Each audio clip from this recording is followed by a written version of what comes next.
Hello అండి, welcome to cinema పంచాంగం. ఈరోజు మనం శివయ్య కాదు, కన్నప్ప సినిమా రివ్యూ గురించి మాట్లాడుకుందాం. సినిమా 2 ముక్కల్లో చెప్పేస్తా.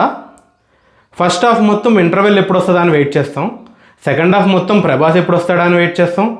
ప్రభాస్ వచ్చిన తర్వాత కొంచెం సాటిస్ఫాక్షన్ అయ్యి సినిమా ఎప్పుడు అయిపోద్దా అని వెయిట్ చేస్తాం. అంతే, ఏం లేదు సినిమాలో. సినిమాలో హైలైట్స్, డ్రాబ్యాక్స్ మాట్లాడుకుంటే హైలైట్స్ చాలా తక్కువ ఉంటాయి. సో ఫస్టే చెప్పేసుకుందాం. హైలైట్స్ ఏంటంటే మన ప్రభాస్ ఎంట్రీ. ప్రభాస్ వచ్చినప్పుడు డైలాగ్స్ అవన్నీ మంచిగా రాశారు, మంచిగా పండింది.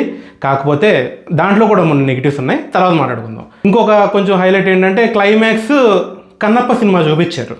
సో ప్రభాస్ వెళ్ళిపోయిన తర్వాత కన్నప్ప సినిమా స్టార్ట్ అయింది. సో అది కొంచెం బాగుంది.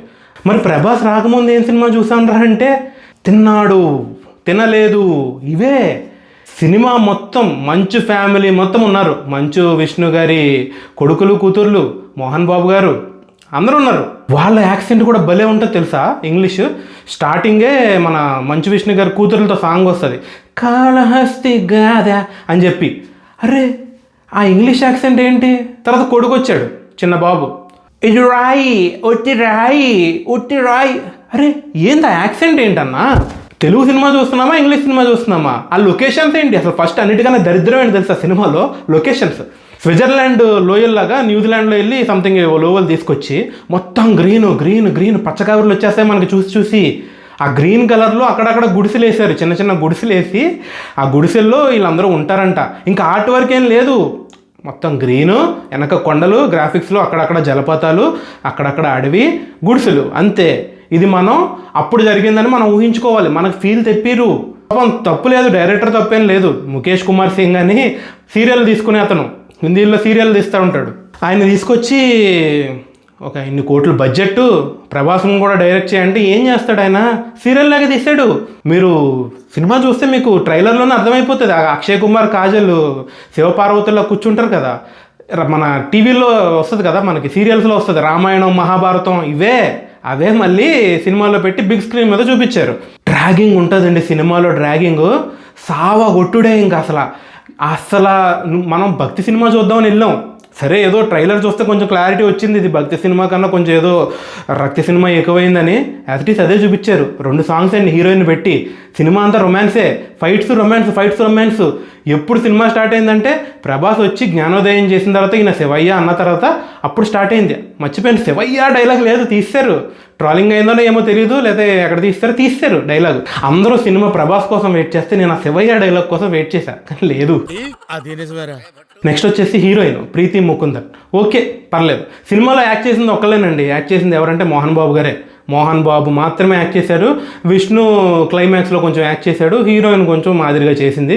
ఇంకా మిగిలిన వాళ్ళు మోహన్ లాల్ ఏదో ఊరికే జస్ట్ ఆ మలయాళం మార్కెట్ కోసం పెట్టారు 5 నిమిషాల సీను. ఇంటర్వెల్ అసలు అది ఇంటర్వెల్ అని చెప్పి వేస్తే కానీ మనకి ఇంటర్వెల్ బ్యాంగ్ అని అర్థం కాదనమాట. అలాంటి ఇంటర్వెల్ బ్యాంగ్. ఇన్ని క్యారెక్టర్స్ తీసుకున్నారు, క్యామియో రోల్స్ ఉన్నంత వరకు ఓకే. అక్కడ ఒక హైప్ వస్తుంది, చూస్తున్నాం. అయిపోయి మళ్ళీ మంచు విష్ణురావు వస్తాడు, హీరోయిన్ వస్తుంది, అడవుల్లోకి వెళ్తారు, ఏదో రామాయణంలాగా అజ్ఞాతవాసంలాగా సీతనెత్తికెళ్ళిపోయినట్టు అవన్నీ మిక్స్ చేసేసి దీనికి బాహుబలి సినిమా, ఆర్ఆర్ఆర్ సినిమా, దీంట్లోనే మన రామాయణం, దీంట్లోనే మహాభారతం, దీంట్లోనే అర్జునుడు వచ్చాడు, దీంట్లోనే అందరూ వచ్చేసారు మొత్తం. అరే ఏందన్నా ఈ డైరెక్షన్? అసలు నాకు మైండ్ పోయింది నాకు సినిమా చూడంగానే. అసలు ఏం లేదు సినిమాలో, చెప్పుకోదగ్గది ఏం లేదు. ప్రభాస్ కోసం వెళ్తున్నారు అంతే. వెళ్ళిన వాళ్ళు ప్రభాస్ని చూసుకుని వచ్చేస్తున్నారు. అది కూడా ఎలా ఉంది తెలుసా ప్రభాస్ని? ఆ లుక్స్ వైజ్ ఓకే, కానీ ఆ లైటింగ్, కలరు, అసలు సినిమాటోగ్రఫీ అయితే నమస్కారం. అసలు సినిమాటోగ్రఫీ అసలు దారుణం అనమాట. అడిగి లైటింగ్ ఎక్కడ పెట్టాలో ఏంటో కూడా తెలియదు ఆయనకి. సో లైటింగ్ లేదు, మొత్తం పగలు తీసేసి నైట్ ఎఫెక్ట్ పెట్టేసి మొహాలు తెల్లగా చేస్తారు. కలర్ గ్రేడింగ్ అయితే అసలు హైలైట్ సినిమాకి. అసలు కలర్ గ్రేడింగ్ అస్సలు క్వాలిటీ లేదండి సినిమాకి, స్టాండర్డ్స్ లేవు. దీనికి ఎంత బడ్జెట్ అయిందంటే ఎవరు నమ్మరు. ప్రభాస్ అయితే రామ్ గోపాల్ వర్మ అది దెయ్యం సినిమా ఉంటుంది ఒకటి, పాతది. దెయ్యం సినిమా లాస్ట్కి అందరూ దెయ్యాలు అయిపోయి మొహానికి తెల్ల పౌడర్ రాసుకొని వచ్చేస్తూ ఉంటారు అనమాట. యాజ్ ఇట్ ఈస్ అలాగే ఉన్నాడు పాపం. అసలు ప్రభాస్ కూడా లేకపోతే సినిమాకి ఎవ్వడు వెళ్ళడని అనిపించింది. ప్రభాస్ కోసం వెళ్తారు, కలెక్షన్స్ వస్తాయి, ఎంత బడ్జెట్ పెట్టారో మనకు తెలియదు, కానీ ప్రభాస్ లేడంటే సినిమా ఏం లేదు. మంచు విష్ణుబాబు ట్రై చేశాడు పాపం, యాక్ట్ చేద్దాం ట్రై చేశాడు, కానీ ఏ మాటగా మాట క్లైమాక్స్లో బాగానే యాక్ట్ చేశాడు. ఆ ఎమోషనల్ సీన్స్ కానీ అవి కానీ అక్కడ కూడా మనకు తేడా కొట్టింది. ఏంటి అంటే మన భక్త కన్నప్ప సినిమా చూస్తే భక్త కన్నప్ప ఎందుకని అలా మాంసం పెడతాడు శివుడికి, ఎందుకని శివుడిని తొక్కుతాడు, ఎందుకని కళ్ళు పీకి పెడతాడు, శివుడికి ఎందుకు నోటితో వాటర్ తీసుకొచ్చి పోస్తాడు అంటే ఆడు ఎర్రోడు వేటగాడు, వాడికి ఏం తెలియదు.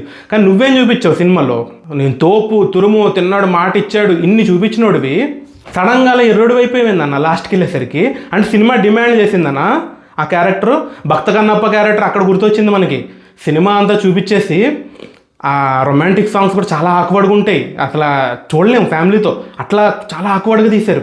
అంటే ఇది ఒక భక్తి సినిమాలో రావాల్సిన సీన్లు కాదు అవన్నీ. So okay, hero heroine romance చూపించవచ్చు. అన్నమయ్య సినిమాలో ఎలా ఉంటుంది, ఏలే మరదల సాంగ్, ఒక క్యూట్నెస్ ఉండాలి ఒక కపుల్ మధ్యలో, అది క్యూట్నెస్ లేదు, చాలా వల్గర్గా అనిపిస్తాయి కొన్ని సీన్స్. అసలు ఒక టైంలో అయితే మర్చిపోతాం మనం, అంటే ఇది ఆ ఎరాలో జరుగుతుందన్న ఫీల్ కూడా రాదు. ఆ బ్లూ కలర్ సముద్రం పెట్టి అసలు ఆర్ట్ వర్క్ సినిమాని చెడగొట్టేసింది, కంప్లీట్గా సినిమాని చెడగొట్టింది. ఏంటంటే ఆర్ట్ వర్క్ అండ్ సినిమాటోగ్రఫీ అవి ఫీల్ తేవలేకపోయినాయి మనకి. అసలు సినిమా ఆ టైంలో జరుగుతుంది, ఇక్కడ జరుగుతుందని చెప్పలేం మనం. బ్యాక్గ్రౌండ్ మ్యూజిక్ గురించి చెప్పుకుంటే ఉందమ్మా బ్యాక్గ్రౌండ్ మ్యూజిక్. అది ఎలివేషన్ సీను అర్థం కాదు, ఫైటో అర్థం కాదు, ఎమోషనల్ సీను అర్థం కాదు. ఒక డబ్బాలో రాళ్ళు వేసుకుని బడబడ చెవు దగ్గర కొడితే ఎట్లుంటుందో యాజ్ ఇట్ ఈస్ అదే ఫీలింగ్ వచ్చింది నాకు సినిమా చూసిన తర్వాత. చాలా డ్రాగింగ్ అండి సినిమా అయితే మాత్రం. అసలు కథలతో సీన్స్, సినిమాకి స్టోరీ లేదు. ఏదో ఇంటర్వ్యూలో చెప్పారు 4 పేజీల్లో అయిపోయిందండి కన్నప్ప స్టోరీ అని. 4 పేజీలు కాదు, 1 పేజీలోనే రాసుకున్నారనిపించింది నాకు సినిమా చూసిన తర్వాత. అబ్బో చాలా దారుణంగా ఉంది సినిమా.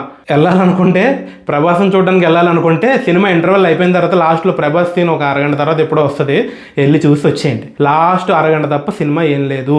ఓటీటీలో వచ్చినప్పుడు చూసుకోవచ్చు, లేదు ప్రభాస్ కోసం వెళ్తానంటారా వెళ్ళండి. అంతేనండి మన రివ్యూ. సో ఫస్ట్ రివ్యూకి ఈ రివ్యూకి ఏమైనా చేంజ్ ఉందా, కళల్లో గ్లేర్ పడుతుందని అన్నారు కొంతమంది, ఎక్స్ప్రెషన్స్ లేవన్నారు, ల్యాగ్ అయిందన్నారు. సో అది కరెక్ట్ చేయడానికి ట్రై చేశాను. సో ఈ వీడియోలో కూడా ఈ ఒక మిస్టేక్స్ ఉంటాయి. ఇప్పుడు చెమట పడుతుంది నాకు ఇక్కడ. సో ఇలాంటి చిన్న మిస్టేక్స్ ఉంటాయి, నెక్స్ట్ టైం నుంచి కరెక్ట్ చేసుకుందాం. సో సబ్స్క్రైబ్ చేసుకోండి, మీ ఫ్రెండ్స్కి షేర్ చేయండి, లైక్ చేయండి, నా రివ్యూలో ఏమైనా తప్పులు ఉంటే కామెంట్ చేయండి. Thank you so much.